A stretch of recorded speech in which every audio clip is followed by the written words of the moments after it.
बिस्मिल्लाहिर्रहमानिर्रहीम। वो लोग खुशकिस्मत हैं जिनमें ये 11 निशानियाँ हों। बयान किया जाता है कि खुशकिस्मती की 11 निशानियाँ हैं।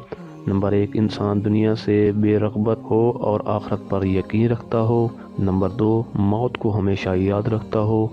नंबर 3, फ़ज़ूल गुफ्तगू बहुत कम करता हो।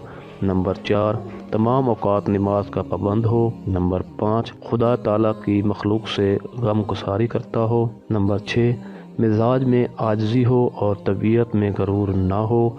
नंबर 7, अच्छे इखलाक हों और सखावत करने वाला हो। नंबर 8, माल हराम से खुद को बहुत महफूज रखता हो। नंबर 9, इबादत और कुरान करीम की तिलावत उसका बुनियादी मकसद हो। नंबर 10, अल्लाह ताला की मखलूक के वास्ते नफ़ा पहुँचाने का ज़रिया हो। नंबर 11, नेक लोगों की मजलिस इख्तियार करता हो।